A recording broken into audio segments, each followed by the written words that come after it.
The restaurant breathed money in subtle ways. Not the loud kind with crystal chandeliers and gold-plated nonsense, but the quieter signals meant only for those who belonged. Chairs that hugged your spine just enough, a temperature calibrated to keep expensive suits comfortable, waiters who glided rather than walked.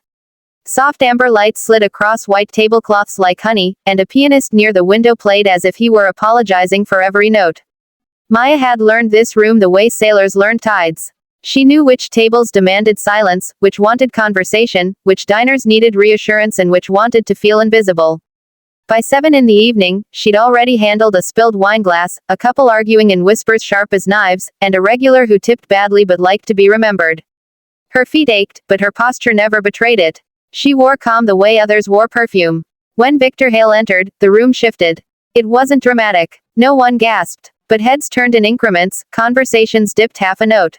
He moved with the assurance of someone accustomed to being recognized even when he wasn't introduced. His suit was charcoal, cut perfectly, the kind of thing you forgot immediately but somehow remembered forever. He didn't scan the room for approval, he assumed it. The maitre d' approached with a smile that held just a touch of reverence. Mr. Hale, your table is ready. Victor nodded once and followed, already loosening his cufflinks as if the evening were a mild inconvenience he'd graciously agreed to endure. He sat alone at a corner table with a view of the city lights, checked his phone, and frowned. Maya saw the flick of his fingers before she heard it. A sharp snap, quick and practiced. She arrived beside him before the sound fully settled.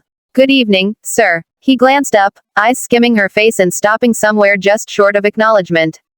Water. Sparkling. No ice. She nodded. Of course. May I? And bring the menu. Though I already know what I want. She returned with the water and placed it gently, aligning the glass with the knife the way she always did. Are you ready to order, or would you like a moment? He didn't look at the menu.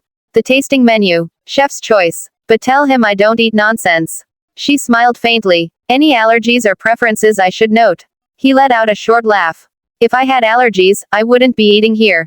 Maya wrote nothing down, but she remembered. Would you like the wine pairing? He tilted his head, appraising her. Surprise me. Try not to mess it up. The words were casual, tossed like crumbs, but she felt their weight land. She inclined her head and stepped away.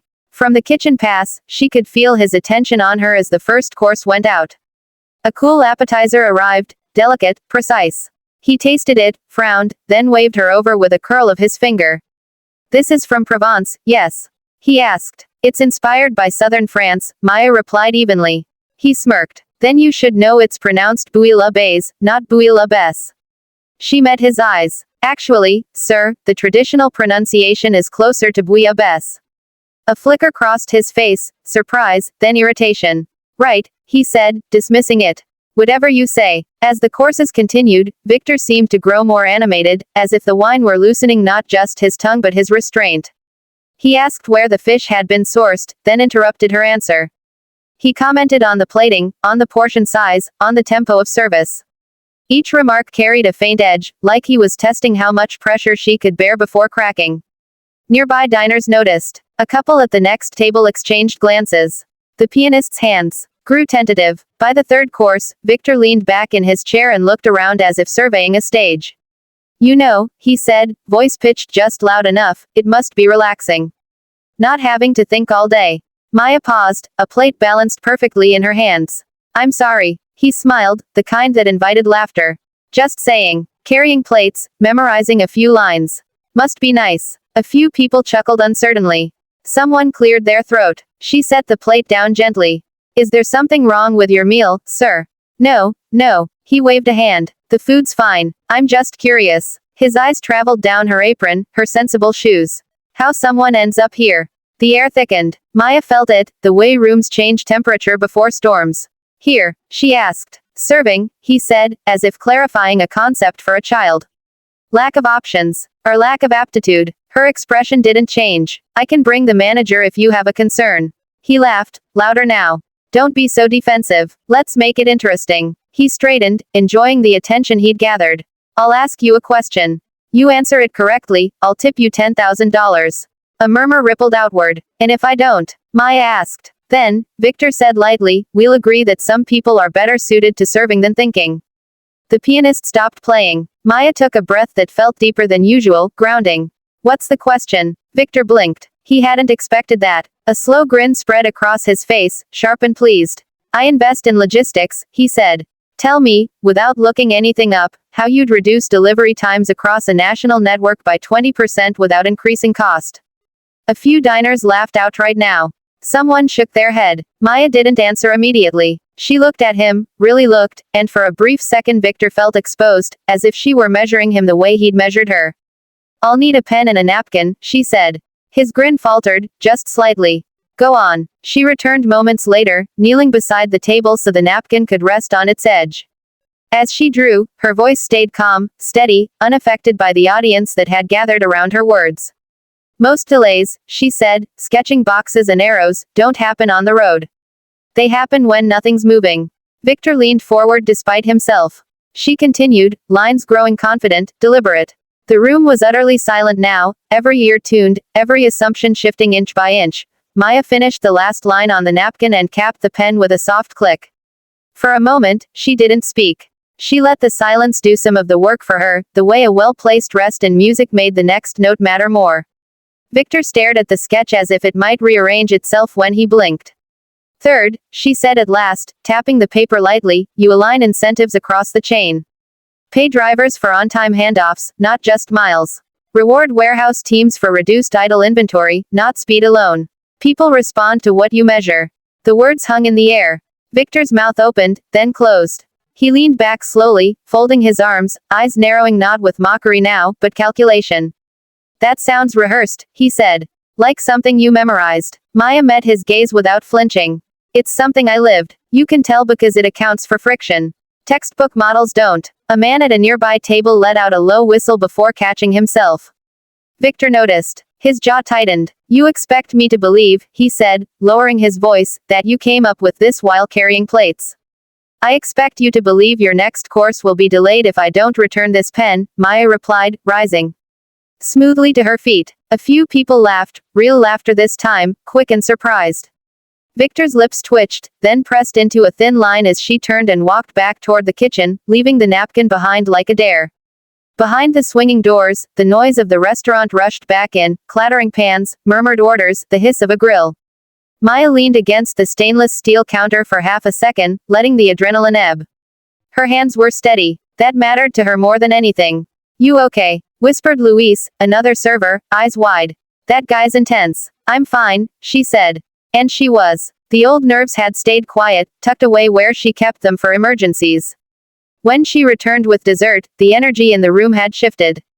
Victor was still at his table, but his posture had changed. He sat forward now, elbows resting near the edge, gaze fixed not on his phone but on her. He waited until she set the plate down. What's your degree? He asked. She didn't pretend to misunderstand. Applied mathematics. A murmur rippled through the nearby tables, sharper than before. From where? Victor pressed. MIT. The word landed like a dropped glass. Somewhere, the pianist resumed playing, very softly. Victor stared at her, disbelief flickering openly now. Then why are you here? Maya folded her hands in front of her, fingers laced loosely. Because my mother got sick, she said. Because this place offers flexible hours. Because health insurance doesn't care where your diploma came from. And because thinking isn't a job title. His expression shifted again, something in it cracking, reforming. He looked down at the napkin, then back up at her. You could be doing more, he said, almost reflexively. I am, she replied. Right now, I'm doing this. The manager hovered a few steps away, pale, unsure whether to intervene or disappear. Victor noticed him and waved him off without looking. I want to speak with you after your shift, Victor said. About consulting. I could use someone like you. The words were measured, careful, the way offers worth millions were usually made. Maya considered him for a long moment. She thought of the snap of his fingers, the way he'd framed the question like a trap. She shook her head. I'm not interested. His brow furrowed. Everyone's interested. Not in being tested for sport, she said quietly.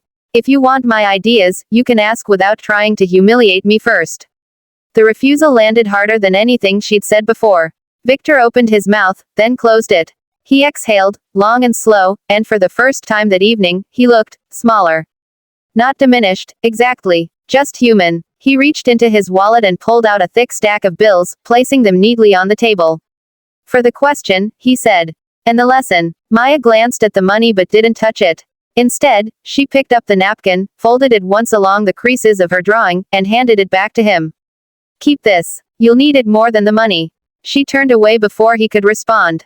As she moved through the room, people watched her with a new kind of attention, curious, respectful, quietly odd. Someone began to clap, hesitated, then stopped. The moment didn't need applause. Behind her, Victor remained seated, staring at the napkin in his hand.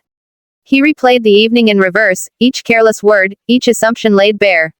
The arrogance he'd worn so easily now felt heavy, ill-fitting. For the first time in years, he felt something unfamiliar settle in his chest. It wasn't embarrassment. It was respect, earned the hard way, and the uneasy knowledge that brilliance didn't announce itself with titles or tailored suits. Maya disappeared into the kitchen, tied her apron tighter, and went back to work.